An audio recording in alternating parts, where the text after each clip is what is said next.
Ma vidvisha vahai.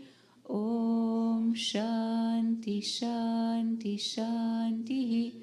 Om Peace Peace Peace. Om Bolo Sadguru Sivananda Maharaj Ki Jai. Swami Vishnu Devananda Maharaj Ki Jai. Om Namah Shivaya. Very good morning. So today it's our last satsang on the topic of Ahimsa or non-violence. And I would like to share more from the Bliss Divine, from a beautiful article of Swami Sivananda on the subject of Ahimsa. But before, I wanted to share with you a beautiful story, which for me is very, very inspiring, and it keeps elevating me. And it's from this book, Inspiring Stories of Swami Sivananda. And the story, I'm wondering if I should read it or just tell it to you about it. Read it? Okay. Or tell it? So, yeah, I cannot find it right now, so I'll tell it about. So the story is about a fox. And a fox comes to the elephant. And the fox tells the elephant, you know, I don't really understand why a human being is considered to be the jewel of this creation. You know how it is said that the man is like the jewel on the crown of creation, like he's the highest being in this creation. And the fox says, I don't really agree with this saying. And the elephant says, well, why not? And the fox says, well, I think I'm also very wise, and sometimes I'm wiser than the human being. And also this human being is very spoiled. Like in the winter, he needs a coat. In the summer, he doesn't need a coat. He constantly needs to change.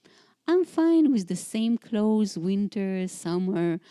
I'm content. The human being is so lazy and so uncontent. The elephant said, well, it's very interesting what you are saying. Let's go and ask other animals. And so they go, and each animal in its own turn shares the very same thing. So they first approach the dog. And the dog says, I definitely agree that human being doesn't reserve, the title of the crown of creation. Because, the human being, if you tell him the wrong word, he keeps grudge on you all your life. He keeps, remembering that you did something wrong to him, and he becomes, he has hatred towards you. But I'm very humble. He can beat me sometimes and still I serve him. He just gives me a little bit of food and I always serve him. So I don't think the human being should be considered the crown of creation. Then they see fish in the sea, and the fish comes and says, I definitely don't think the human being is the crown of creation. All day long, he's gossiping and using his speech for negative speaking. I'm silent all my life. I keep silent under the water. I'm much better than this human being. And like this, they approach many, many different animals, and each animal in its turn says that it's ridiculous to consider the human being as the crown of creation because he has so many faults and so many weaknesses, and actually the animals are much, much better than the human being. And the elephant listens to all that and he says, each one of you, I can hear reason and logic in what you are saying. I suggest that we go to a yogi. There is a yogi sitting under the tree at the end of the forest, and I suggest that we approach him and we ask the very same question. And so they approach the yogi, and the elephant lays before the yogi all the different statements that the different animals had. And the yogi very patiently listens to it, and he says, well, it's true what you said. Each one of you, each one of the animals really have this special quality, this special thing that is might be superior even to what human being has. But the human being still is the crown of creation. Why is that? And he explains, because he has one quality which is overcoming all the others. And what is this quality?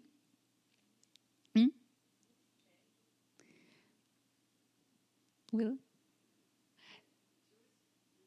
Yes, so he says the power of discrimination. This ability to choose either uh, to act upon the instinct or not to act, only human being does. Because each animal acts upon its own instinct. Like the mother bear would love the baby bear, not because she really loves, she does, but this is the instinct inside of her. And the tiger will be ferocious because it's an instinct of the tiger to be ferocious. But human being can cultivate, even when he has an instinct to be ferocious, he can cultivate love. So this is only the capacity of human being. And with this human being, with this capacity, with this special thing that the human being has, he has the capacity to rise to the divine nature. And then the elephant, listening very carefully to the explanation of the yogi, says, well, but what if the human being doesn't use this capacity of discrimination that he has? What then? And then the yogi says, then he becomes less than an animal. Meaning, if the human being acts only upon the instinct without using his discrimination power, he becomes worse than a beast. And we see that when this power of cruelty, for example, is used without discrimination, we can become monsters upon this earth. So each one of those, inherent tendencies, if it's being used without discrimination, it can really make a human being into something worse than an animal. So I think it's a beautiful story, which really shows, wow, we actually have this power. Sometimes we don't really recognize it because it feels like the instinct is running the show and we're so much affected by different tendencies that we have in our own minds. But the yogis say, no, you have it and you can cultivate it to the utmost. And so in this chapter of Ahimsa that we started reading, Swamiji shows how Ahimsa is practicing non-violence and at the same time cultivating love. And so today we have the paragraph which is called Benefits of Practice of Ahimsa. So Swamiji says, if you are established in Ahimsa, you have attained all virtues. Ahimsa is the pivot. All virtues revolve round Ahimsa.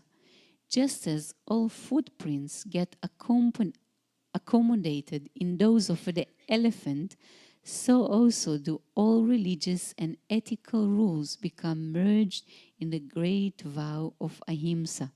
So we heard about 5 yamas: truthfulness, non-stealing, non-covetousness, purity, etc. But Swamiji says, truly speaking, all the practices are contained in Ahimsa. So if we practice Ahimsa to its fullest extent, we're going to practice also truthfulness. Because when we lie, we actually hurt someone. When we steal, we actually hurt someone. So these are just the outcomes, the offshoots of Ahimsa. But if we constantly occupy our minds how not to hurt others and how to cultivate cosmic love, those are very naturally going to be practiced, all the other yamas. Swamiji says it's like they're contained in the footprint of the elephant. All other animals are contained in it. Ahimsa is soul force. Hate melts in the presence of love. And this is very important because sometimes it feels like the negative qualities are very, very strong in our minds. And it's true. Hatred can be very strong. Jealousy can be very strong. Irritation, anger, especially when those come from childhood, when we were exposed to society or family or people who were acting in a certain way, it's very natural to us also to behave in certain ways. But Swamiji says the light of love is much stronger than the darkness of hatred or violence. So these are very good news. And many times the yogis give the example that if you have a very dark room, even if you bring a small candle, you can already see the surrounding. Meaning even a small light can dispel a very huge darkness. And the same thing with our inner world. So when there is any negative quality, when we bring the light of Ahimsa, which is love, this darkness is being dispelled. Swamiji says there is no power greater than Ahimsa. The practice of Ahimsa develops willpower to a considerable degree. So it's like going to a gym and lifting weights, you know. In the beginning, it can be difficult and we have to work through resistance. But at the end, we have a very strong muscle which can lift weight, which can help people. And so in the same way with Ahimsa, in the beginning, it's very hard to withstand. This man irritated me. Why should I withstand? Why should I not say something back? It's very natural to say something back. But Swamiji says the more we contradict this tendency of violence in the mind and cultivate love, the more stronger willpower we develop. The practice of Ahimsa will make you fearless. This is very interesting, right? Because fear is like this petty-mindedness of the mind. And when you go beyond petty-mindedness, you become magnanimous. I think the most beautiful picture depicting this is Lord Ganesha.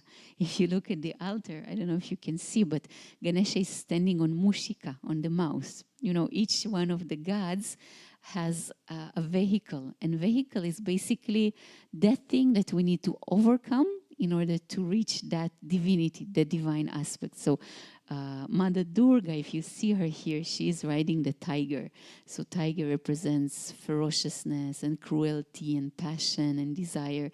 And so when we overcome that, when we ride on that, we become Durga, we become this divine mother.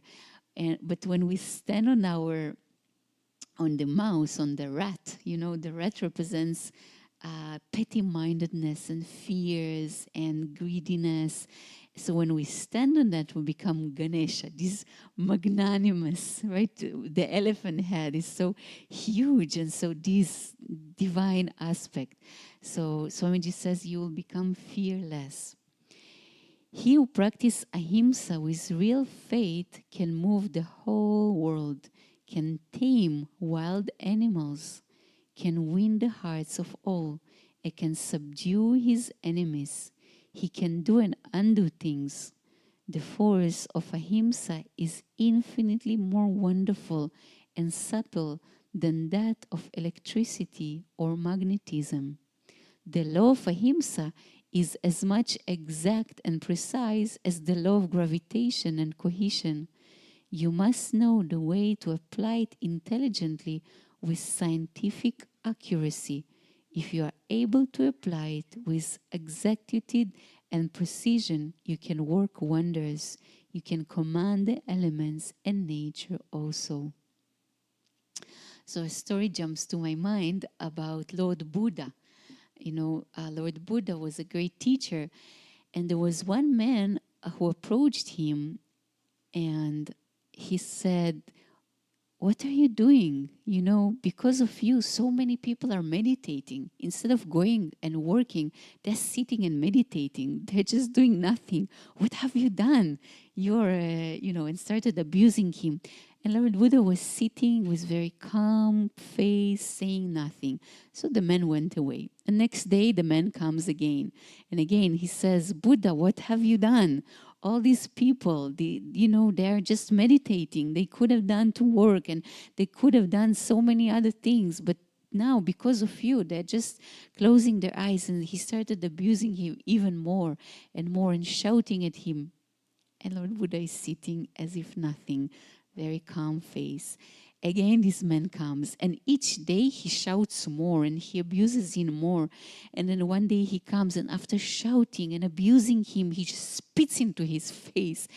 And again, Lord Buddha's face is completely calm, and not even one muscle moves. And this man says, "What's wrong with you? I'm coming here every day. I'm abusing you. I'm saying so many harsh words to you, and you say nothing. What's going on here?" And Buddha says, well, you want to give me a certain gift, but I don't want to receive this gift that you want to give me. And so the man just melts at this presence of so much kindness and love, and he becomes the best disciple of Buddha, and then he preaches Lord Buddha's teachings. So for me, this was an amazing example how this power of ahimsa can be so powerful, because he was not reacting. Because usually when someone says especially abusive words, the very instinct is to retaliate and to abuse and to say something. But he was just keeping very calm, not accepting this energy. This energy really wants to be bounced, but he was just keeping quiet. And so eventually the man just melted in front of this love. So Swamiji says, he who practices ahimsa develops a strong willpower. In his presence, enmity ceases. In his presence, cobra and frog, cow and tiger, mongoose and cobra, cat and rat, wolf and lamb will all live together in terms of intimate friendship. In his presence, all hostilities are given up. The term hostilities are given up means that all beings, men, animals, birds, and poisonous creatures would approach the practitioner without fear and would do no harm to him. Their hostile nature disappears in them in his presence. The rat and the cat, the snake and the mongoose, and other beings that are enemies to each other by nature give up their hostile feelings in the presence of the yogi who is established in ahimsa. Lions and tigers can never do any harm to such a yogi. Such a yogi can give definite orders to lions and tigers. They will obey. This is bhuta siddhi, obtainable by practice of ahimsa. The practice of ahimsa will culminate eventually in realization of unity and oneness of life, or advaiting consciousness. So it's such a beautiful description, and each time I read it, it reminds me of Bible, because if you read the Old Testament, there is I don't remember who, but it is described by one of the prophets that in the days to come, in the days of Messiah, this will be the situation. And he describes how the wolf and the lamb, they are all together and they are not afraid of each other.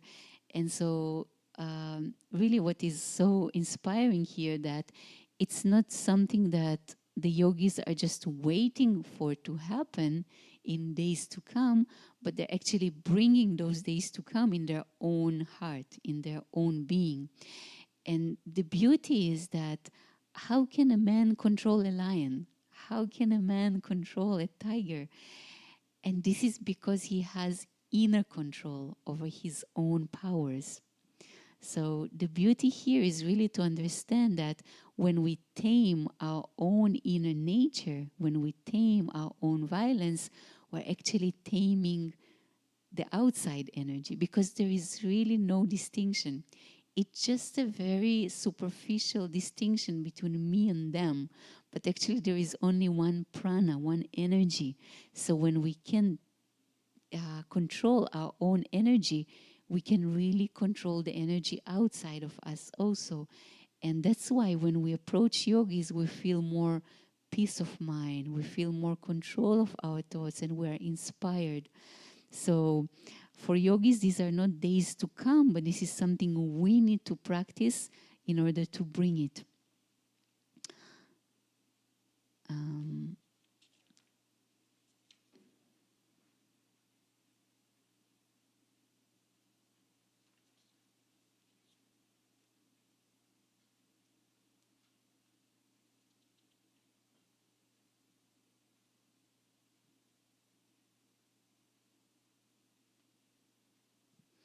So read just the last paragraph. And Swamiji says, Ahimsa is a mahavratam, a great universal vow. It should be practiced by all people of all countries. It doesn't concern the Hindus or Indians alone. Whoever wishes to realize the truth must practice ahimsa. You may encounter any amount of difficulties, you may sustain any amount of losses, but you must not give up the practice of ahimsa. Trials and difficulties are bound to come in your way to test your strengths. You should stand adamant. Then alone will your efforts be crowned with genuine success. There is a hidden power in ahimsa which protects the practitioners. The invisible hand of God gives protection. There is no fear. What can pistols and swords do? Even now, there are people who don't give the least pain to flies or ants. They carry sugar and rice for distribution to the ants in their holes. They don't use lights at night for fear of killing the small insects. They are very careful in walking in the streets as they don't want to trample down small insects. We have Parvati taking care of the snails. Blessed are these men, they will soon see God as they have soft hearts. So Swamiji is really showing to us that by practicing ahimsa and cultivating this non-violence, eventually, because for some people this is just being a good human being, which is important. But for the yogis, it's not just to be a good human being, but this is a road, a very main road towards God realization, towards knowing who we truly are. Because this same non-violence will show us that actually there is only one consciousness, one self. Om Tat Sat. Om Shanti.